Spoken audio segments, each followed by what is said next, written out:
Hari ini, kita akan menelusuri sebuah epik yang membentang 1000 tahun. Ini adalah kisah tentang kekuasaan, aliansi, dan warisan yang nyaris hilang dari dua kerajaan besar yang pernah membentuk wajah Jawa Barat.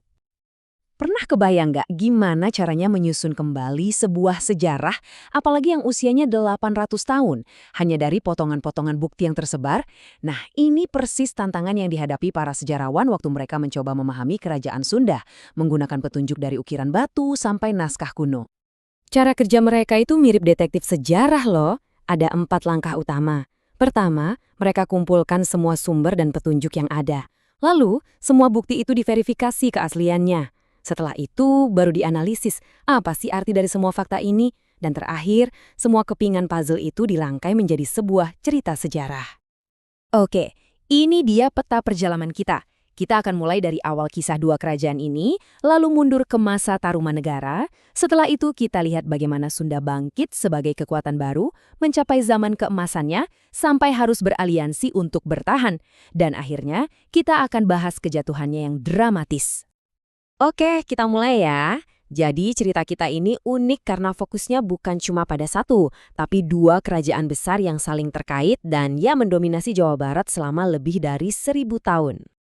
Yuk, kita mulai dengan yang pertama, Tarumanegara. Ini adalah salah satu kerajaan Hindu paling awal di Nusantara. Dan yang menarik, nasib kerajaan ini dari masa jaya sampai keruntuhannya itu sangat ditentukan oleh sungai. Kenapa sungai? Ya, karena sungai-sungai ini ibarat urat nadinya Tarumanegara. Bayangin aja, tanah di sekitarnya jadi super subur untuk pertanian. Belum lagi, sungai ini jadi semacam jalan tol zaman dulu yang menyambungkan mereka ke jalur perdagangan dunia yang sibuk. Tapi, nah ini yang menarik, ketergantungan pada sungai ini ternyata ibarat pedang bermata dua. Di satu sisi jadi kekuatan utama, tapi di sisi lain ini juga jadi kelemahan mereka yang paling fatal. Sayangnya, memasuki abad ke-7, kerajaan ini mulai goyah. Ada konflik di dalam, kepemimpinan melemah, sementara di luar muncul pesaing-pesaing kuat seperti Sriwijaya. Pelan-pelan tapi pasti, Tarumanegara akhirnya runtuh dan hilang dari panggung sejarah. Tapi, dari keruntuhan Tarumanegara ini, lahirlah sebuah kekuatan baru. Namanya Kerajaan Sunda. Dan kerajaan ini bakal bertahan jauh lebih lama, sampai 8 abad. Awal mula berdirinya Sunda ini cerdas banget. Jadi, ada seorang pangeran bernama Sanjaya dari kerajaan tetangga, Galuh. Lewat sebuah pernikahan politik, dia berhasil menyatukan dua kerajaan yang tadinya bersaing. Nah, dari sinilah fondasi kerajaan Sunda yang lebih besar terbentuk. Dan penyatuan inilah yang kemudian jadi cikal bakal zaman keemasan mereka. Puncaknya ada di bawah pemerintahan seorang raja yang dianggap sebagai yang terbesar dalam sejarah kerajaan ini. Namanya Sri Baduga Maharaja. Selama 39 tahun masa pemerintahannya, beliau berhasil menciptakan kedamaian dan kemakmuran yang, luar biasa pada masanya. Dan kita bisa lihat buktinya, Sri Baduga ini bukan cuma raja yang memerintah, tapi juga seorang pembangun. Dia bikin banyak banget proyek besar untuk rakyatnya, mulai dari perbaikan jalan, membuat hutan lindung, membangun danau buatan, sampai memperkuat pertahanan ibu kota. Keren banget kan? Tapi, ya namanya juga sejarah, zaman keemasan ini nggak abadi. Ancaman baru mulai muncul. Di luar sana, kekuatan kesultanan-kesultanan Islam seperti Demak dan Cirebon mulai tumbuh pesat, dan ini jadi ancaman serius buat Sunda.